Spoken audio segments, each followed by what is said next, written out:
Hello all, welcome to this session. In this session, I am going to explain the types of XPath expressions. There are two types of XPath expressions. There are two types of XPath expressions. What are they? One is absolute XPath expression. Absolute XPath expression. And the second type we have is relative XPath expressions. Okay. So there are two types of XPath expressions. One of them is absolute XPath expression. The second type we have is a relative XPath expression. Out of these two types, which locator type or which XPath expression type we have to use as a locator for helping the Selenium in finding the required element on the web page? The answer is any of them. Either you can use this absolute XPath expression locator to help Selenium in finding the required element on the web page, or you can also use the relative XPath expression locator to help Selenium in finding the required element on the web page. So any of these types you can use. Okay, fine. But what is the difference? What is the difference between this absolute XPath expression and relative XPath expression? I'll be covering in this session, don't worry. But first, let's start with the absolute XPath expression. So what is absolute XPath expression? Absolute XPath expression is an XPath expression where you are going to write the full path or complete path. Okay, when you are writing the complete XPath expression, then we are going to call it as a absolute XPath expression. That means this XPath expression will start from the root tag. In the HTML code, what is the root tag? What is the top level root tag? HTML tag, right? It will start with the HTML tag and go till the required element tag that need to be located. Okay, starting from the HTML tag till the element tag in the HTML code. Fine. That's why it's called as full path. Let me give an example so that you will get an idea how an absolute XPath expression will look like. Fine. Okay. So for that, I'll open this browser and take you to a sample application page. That is, give my name, type my name. Arun is my first name and last name is Motori, Motori dot github.io. Okay.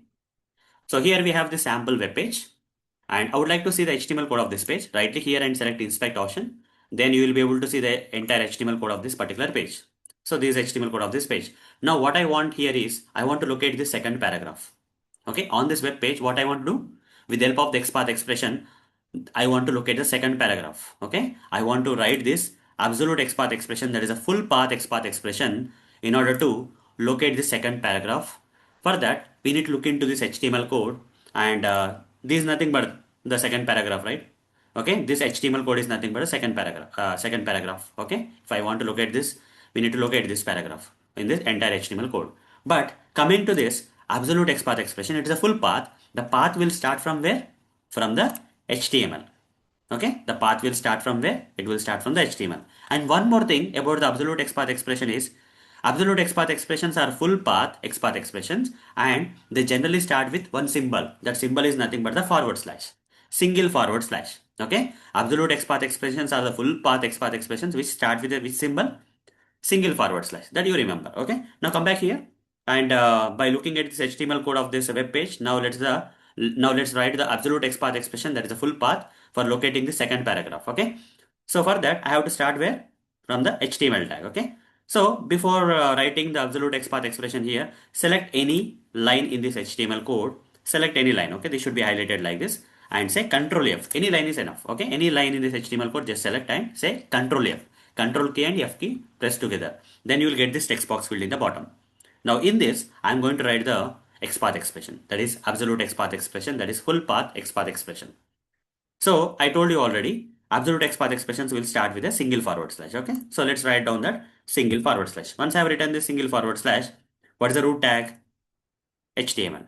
Write down that HTML. Okay, it will start from the HTML. Under the HTML, where is this paragraph tag? Is it under the head tag or body tag? Under the HTML, under which child tag do we have this paragraph tag? Under the body. So we cannot go into the head section. Okay, we can go in this body direction. Okay, again forward slash body you write. Now body tag is getting located. Now under the body we have this paragraph tag. So if I write forward slash p, then what will happen? And press enter. How many elements are getting located? One of two, two of two. That means two paragraphs are getting located. Out of these two paragraphs, I want to locate the second paragraph. If I want to locate the first paragraph, here after the P, I need to write the square bracket and provide number 1. It will locate the first paragraph. If I want to look at the second paragraph, I need to provide 2 here. Okay. I'll explain more about this numbering concept in the absolute XPath expressions or XPath expressions in the coming sessions. But for now, try to understand. Okay. I want to look at the second paragraph. Okay. So P of 2. Now, is it locating? Yes. This absolute XPath expression is now able to locate the second paragraph on the web page.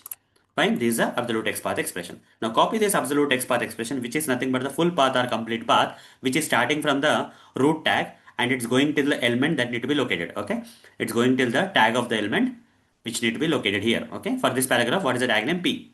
It's starting from HTML and coming till the element tag. Okay, so full path, complete path. So here the complete path is nothing but slash HTML slash body slash P. Okay, or you can paste also. Okay, you can paste also slash HTML slash body slash P of 2. This was a complete or full XPath expression. This is what is absolute XPath expression, guys. Okay, this is what is absolute XPath expression. Now, let's come to the relative XPath expression. Okay, now you understood the absolute XPath expression, which is a full path or complete path, where you have to start with a single forward slash symbol, and you need to go till you have to start with the root element tag and go till the element tag that need to be located. Okay, entire path you need to give starting from the root tag. But coming to the relative XPath expression, it's not full path. It can be called either as a direct path, okay, or shortcut path. Shortcut, anything, okay? Direct path or shortcut. Direct path or shortcut path. Anything you can say. So direct path or shortcut path. Fine. It's not like full path. Unlike absolute XPath expressions, relative XPath expressions are not full path. They are direct path. They are shortcut path. And to write this relative XPath expression, we have to start with double forward slash, not single forward slash. Absolute XPath expressions start with single forward slash, whereas relative XPath expressions will start with double forward slash. Okay? And by looking at this absolute XPath expression, you see we are starting from the root tag and going to the element tag, right? But here it's a direct or shortcut path. Here we don't have to do anything. Directly what we can do is it start with double forward slash. Do we have to start with the HTML tag in case of relative XPath expression? The answer is no. So directly, what is the element tag name? P, right? Just write on P. That's it. You don't have to write HTML, body, full path you don't have to write. Directly, the elements tag you write double forward slash P. And if I write this double forward slash P relative XPath expression, two paragraphs are getting located here. But if I want the first paragraph, I can write square bracket 1. It will locate the first paragraph only. If I want second paragraph, double forward slash P square bracket 2. It will locate the second paragraph. This is what is a direct path or shortcut path, which is nothing but the relative XPath expression. I'll copy this and paste it here. So here we don't have the full path. In case of relative XPath expression, we don't have the full path. In case of absolute XPath expression, we have the full path. Now you understood the difference between the absolute XPath expression and relative XPath expression. There are two types of XPath expressions. One is absolute XPath expression and relative XPath expressions, and both can be passed to the both can help Selenium in finding the required elements on the web pages. But coming to the absolute XPath, it's a full path, starts with single forward slash. It looks like this. It's an example. And relative XPath expression is a direct path or shortcut path. It starts with double forward slash symbol, and example is this one, right? But which one do we have to use in real time? Which one do we have to use in real time? Though both can help Selenium in finding the required element on the web page, but in real projects where real people, real testers are writing the automation scripts to help Selenium test automation tool, which XPath expression is really used in real projects outside? The answer is relative XPath expression. In real time, used in real time. What about the absolute XPath expression? Do we have to use this also in real time? The answer is no. Should not be used in real time. Only for learning purpose. Only for learning purpose. Should not be used in real time. Absolute XPath expressions should not be used in real time. Okay. Here absolute XPath expressions should not be used in real time. Okay. And this should be only for learning purpose only. What do I mean by learning purpose? Why we have to still learn if we don't have to use this absolute XPath expressions in real time Selenium automation projects? If you are not anyhow, you are not going to use, why you have to learn it? The reason behind that is, if you learn this absolute XPath expressions, you can understand this relative XPath expressions in a easy manner. Okay. The learning of the absolute XPath expressions will help you in learning the relative XPath expressions in a better way. That's the reason we are going to learn it. But we are never going to use this absolute XPath expressions in real time. Why? And all those things I'll cover in the upcoming sessions.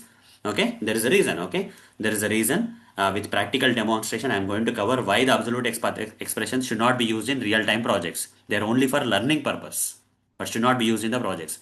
But which type of XPath expression do we have to use in real-time projects? Relative XPath expressions, which are direct path or shortcut path. Okay. So why and all those stuff, why absolute not should not be used, why relative can be used in the real time. Everything will be covered to you in the upcoming sessions. So what we'll do next? What we'll do next? Now you understood the types of XPath expressions, right? That is absolute and relative XPath expressions, right? But what we are going to do next in the next few sessions, okay? The next few sessions or next upcoming sessions, what we are going to do is we are going to learn this absolute XPath expressions, okay? In the next few sessions, I'm going to explain and practically demonstrate with lots of example, okay?